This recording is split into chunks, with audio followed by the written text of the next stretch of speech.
আসসালামু আলাইকুম আমার প্রিয় বোনেরা, আশা করছি আল্লাহর রহমতে সকলেই ভালো আছেন এবং সুস্থ আছেন। রাসূলুল্লাহ সাল্লাল্লাহু আলাইহি সাল্লাম সাহাবীদের জিজ্ঞেস করলেন, গীবত কাকে বলে তোমরা কি তা জানো? উপস্থিত সবাই বললেন, আল্লাহ আর তার রাসূল সাল্লাল্লাহু আলাইহি সাল্লাম ভালো জানেন। রাসূল সাল্লাল্লাহু আলাইহি সাল্লাম তখন বললেন, জিক্রুকা আখাকা বিমা ইয়াকরাহু, অর্থাৎ গীবত হচ্ছে তোমার ভাইয়ের এমন কথা বা দোষ বর্ণনা করা যা শুনলে সে অসন্তুষ্ট হবে।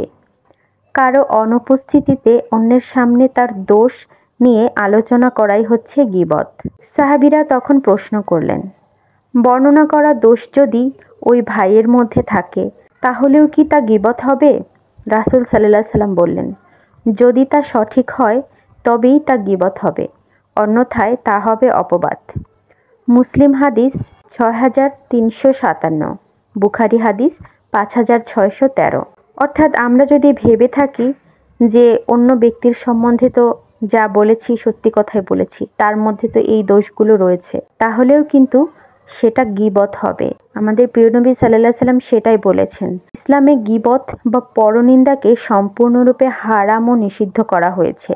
গীবত করা, গীবত শোনা সমান অপরাধ। অনেকে পরনিন্দাকে নিষিদ্ধ বলে মনেই করে না। মদ্যপান, চুরি, ডাকাতি, ব্যভিচার ইত্যাদির চেয়েও মারাত্মক ও নিকৃষ্টতম পাপ হচ্ছে গীবত। গীবত কবিরা গুনাহ। কোরআনে আল্লাহ বলেছেন, তোমরা একে অপরের প্রতি দোষারোপ করো না, আর তোমরা একে অপরকে মন্দ নামে ডেকো না। সূরা হুজুরাত আয়াত 12। এখানে বলা হয়েছে যে গীবত করা এবং গীবত শোনা সমান অপরাধ। তাই আমরা কখনো গীবত তো করবই না, এবং কেউ যদি আমাদের সাথে গীবত করতে আসে বা অন্য কারো দোষ আমাদের কাছে বলতে আসে, আমরা সেটাও শোনা থেকে বিরত থাকব। কোরআনে আরও বলা হয়েছে, দুর্ভোগ এদের প্রত্যেকের যে সামনে ও পেছনে লোকের নিন্দা করে। মহানবী হযরত মুহাম্মদ সাল্লাল্লাহু আলাইহি সাল্লাম বলেছেন, পরচর্চাকারী জান্নাতে প্রবেশ করবে না, বুখারী ও মুসলিম।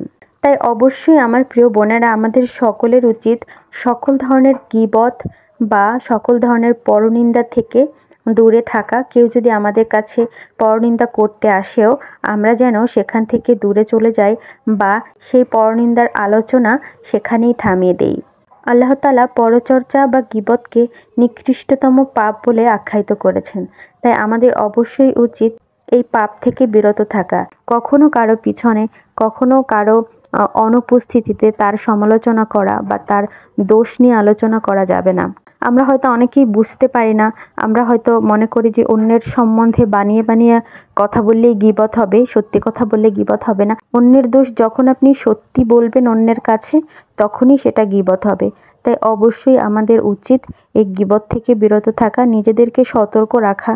এবং যেই সব বোনেরা আমরা এতদিন জানতাম না যে অন্যের সম্বন্ধে যদি আপনি সঠিক কথাও বলে থাকেন তার পিছনে সেটা গীবত হয়ে যাবে, তো সেই বোনেরা আজকে থেকে আপনারা অবশ্যই এই গীবত করা থেকে বিরত থাকবেন এবং আল্লাহকে ভালোবাসুন, আল্লাহকে ভয় করুন, আল্লাহর আদেশ নির্দেশ মেনে চলুন, 5 ওয়াক্ত নামাজ পড়ুন, নিজের জীবনকে সুন্দর করুন, নিজের পরিবারকে সুন্দর রাখুন, ভালো থাকবেন। আর আমার জন্য অবশ্যই দোয়া করবেন। আর আমার চ্যানেলটি ভালো লাগলে অবশ্যই সাবস্ক্রাইব করে দিবেন।